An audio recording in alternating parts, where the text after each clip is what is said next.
Hello everyone, I'm so happy that you've joined me today. My name is Deepa Robbins from DeeZinesByD, and I have a bit of a different card for you today. This one is a layered Cistus Z-fold card.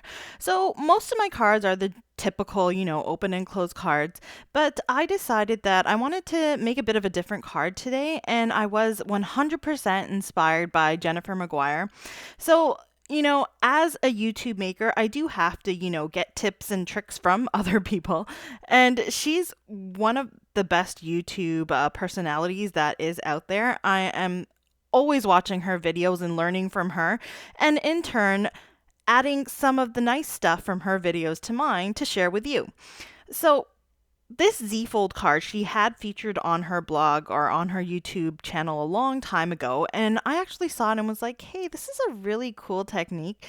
I have some Altenew layering dies that I haven't used yet, and I think they would look spectacular on this card.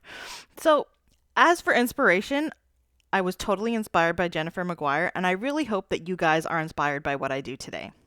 So I just showed you right now that I colored some cardstock with a couple of Altenew ink pads. They were Shadow Creek and Mountain Pine, and I also used Evergreen as well later on. But I just didn't show that here because I got a little, loop-de-loop with all of the dies, and didn't realize that there's only 2 leaf dies in this set with 3 layers. So don't get confused by that. There's 3 layers, 2 leaves. And here I'm showing you all of the layers that I cut out from the Cistus dies. There's the bottom layer, which was glitter cardstock. The middle layer was vellum, and the top layer is just plain white cardstock. Then for the centers, I used some die cuts with a view brown glitter cardstock. And for the top center portion, I used some shimmer vellum, but in gold color. So as I'm putting these together, I'm making sure that I adhere my white cardstock, which is the top layer, to the vellum, which is the middle layer. And then I add glue in the areas where my white cardstock is on top of the vellum because I don't want my glue showing through my vellum. Like granted, my bottom layer is a glitter cardstock, so you wouldn't really see it anyways. But just in case, I made sure that I glued this on where all that glue would be covered up by the topmost layer of white. So that's how I put these together, a little bit backwards, but there was a reason for it. And now once I've put all the white pieces together, I'll add the little pieces in the center. Now, if you're not too much of a die cutter, sometimes I like die cutting, sometimes I don't. I do find it a bit therapeutic. If you're more of a stamper, Altenew does have this set as a layered stamp set, and you could use that instead. Stamp out all the layers and do some fussy cutting to cut out the flowers, or you could buy the coordinating dies to do that. But I had this 3D layered set, so I thought that I would give it a try. I hadn't used it yet. So I'm going to tell you right now that as I was putting together these leaves, this is where I didn't quite realize, oh no, there's not 3 leaves, there's 2 leaves.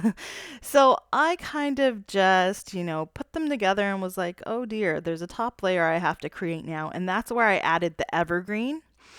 I showed you there that I basically arranged them and, figured out exactly how I wanted to arrange them so I knew how many flowers I needed. I only needed 5. You can use however many you want. Now I'm making the card base. And here I've cut a complete size cardstock into a 7 by 11 piece. Then I cut a 5 by 7 panel, which is the size of my card. And I took the other half and I scored like a little 1/4 inch flap on the edge. That's what I just did there. That's what's going to connect my bottom half to my top half. So as you can see on that 1/4 inch flap, just so I don't get confused, I'm already adding my double-sided tape here. This is a really strong tape. I'm not going to really be able to tear this apart without tearing the whole card. So I am just attaching it, and now I've created like the typical normal open and close card. But as you can see, the top panel is a bit larger. Now here I did a tiny little fold just to find the center of that front piece. You could measure it if you wanted. And I've scored that line just to help my fold, and I folded it back over. Now this is creating the Z for your card base. Now I know I kind of went through this a little quickly, so with the magic of YouTube, you can always rewind and go back and figure out exactly how I did that. I also have like a little template that shows all the lines and where you should be cutting and folding on my blog if you wanted to check that out as well. So now I kind of have to jazz up this card base. I have this striped cardstock. It's in gold foil, and it comes from a set that paper cardstock that I have. I just kind of had it lying around. I've linked it in my blog. All of my products that I use, all of the supplies that I use will be linked there for you. And that's basically how I wanted to design the inside.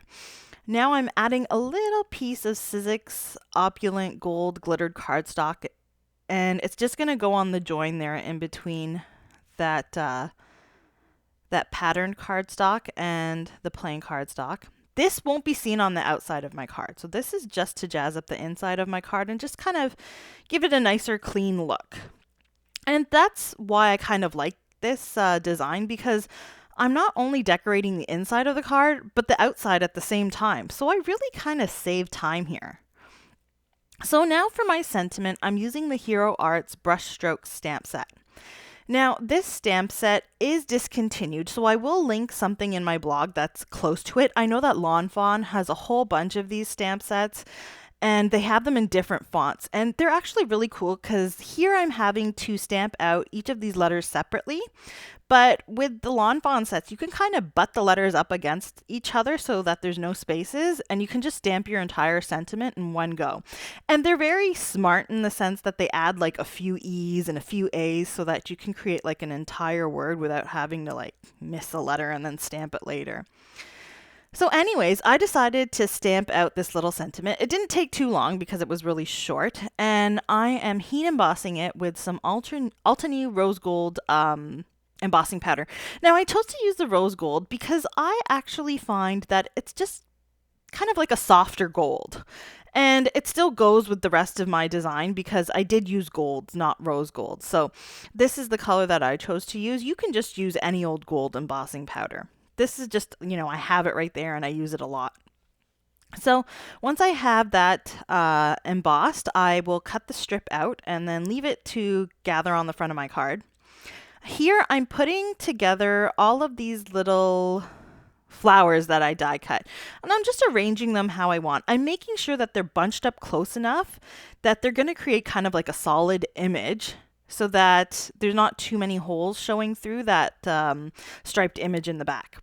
Now here's the magic. That press and seal that I'm adding here is going to pick up that entire image that I just put together. And this is what's going to help me. Now, please take note because I'm going to show you a little mistake I made here, and I'm sure it's pretty simple to make, but pretty easy to fix. So I'm first of all taking my washi tape. You can use any old tape. I'm just kind of sticking it together as best as I can. All of that stuff's going to get covered, so it's not a big deal. Now I've added glue to the entire back. Now this is the mistake.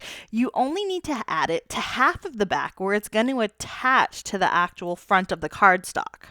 Because if I had applied it to everything, as you see here, it would have been attached to that stripe section, and then I wouldn't have been able to open my card. So this is the little trick for that.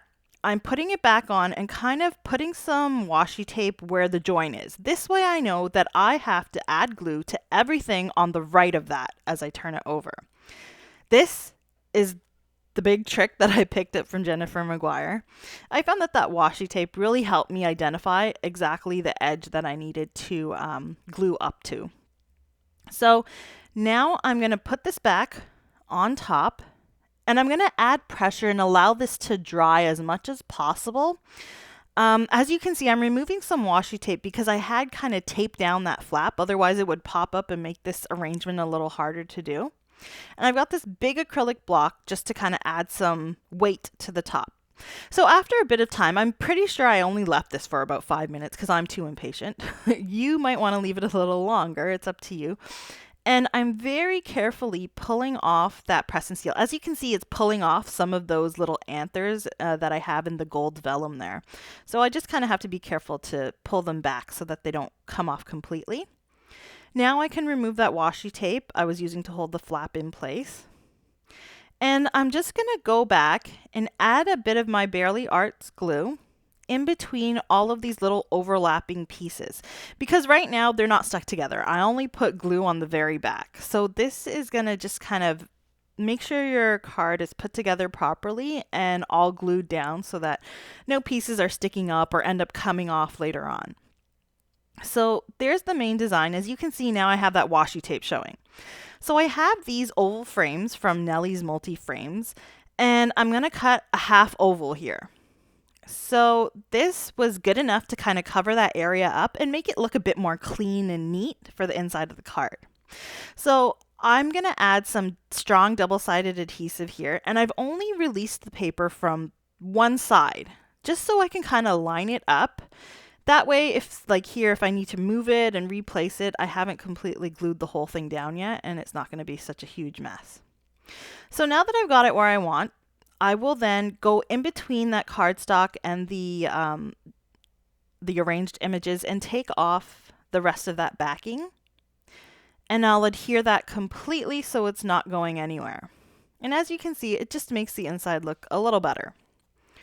So there you go. Now all I have to do is add my sentiment. So I'm adding here the stamp sentiment that we made earlier. And I have this happy birthday sentiment that I foiled and die cut previously. Now this is from the Pinkfresh Studio Perfect Sentiments foil plate and die. Now this is a really cool set because if you get the coordinating die and stamp or the plate and the die, you can make a whole bunch of these sentiments in one go. And that's what I did. I made them in one go and kept them aside. So now I can use them for multiple projects whenever I need them. So for that sentiment, it was heat foiled in some polished brass Spellbinders foil. And now I have this little piece that I'm going to put on the inside of my card. As you can see, I've stamped out my sentiment using a different colored ink for the handwritten portion and black for the printed portion. I do this a lot, and I like doing this because I think that it kind of makes the card a little bit more cohesive and kind of just matches with the color scheme. So now I am going to tape this down on the inside of my card. Now this was a little finicky because since I added that little strip of cardstock, it kind of is a little bit above. There's a little space in between there, so I kind of have to stick the paper in between. And then as you can see, I remove my tape and I can adhere everything. Now for the final touches, I'm adding some Pinkfresh Studio Jewels Mix in the white color and some AB Crystal Lolly beads. These are the nail art gems that I normally use. Now, one of my viewers actually let me know that these are in stock in the US. So if anyone is looking for this, they're there. So click on my link in my blog. You can get a hold of these. You get a whole bunch of them in tons of different sizes. So you will never run out, and they are absolutely perfect to use on all your cards because, as I said, it's an AB color. Now for the centers of the flowers, I used the Pinkfresh Studio Jewel Mix, but in the peach fuzz color. And this was just to add a bit more shine and interest to the center of the cards. I mean, there's enough shine with the glitter and the other gems, but you know, I can never get enough. So I'm just going to finish off the centers there with that. And this is the final card that you get. And I think that it's absolutely stunning. It really didn't take me that long. And by decorating the front, I was decorating the inside. So if you're one of those people who has a bit of trouble figuring out what you might want to put on the inside, or you just leave them blank, this is a perfect solution for you to decorate the front and the inside at the same time. So there is my Cistus layered Z-fold card. I hope that you've been inspired by my video today. If you liked my video, please give me a thumbs up and please subscribe. Hit the notification bell so you can be notified of any other videos that I do post. And I really, really, really appreciate all of your support. Everybody who has subscribed to my channel, it's kind of gone up in the last little while. And I want you all to know that I do appreciate your viewership and all the support that you guys have been giving me. It's absolutely outstanding. Once again, if you guys want to check out all the supplies, they're linked in my blog, so go ahead and check that out. But for now, I'll just leave you with a playlist and another video that you might want to take a look at. I hope you all have a great weekend, and I hope to see you again next time. Thanks again. Bye.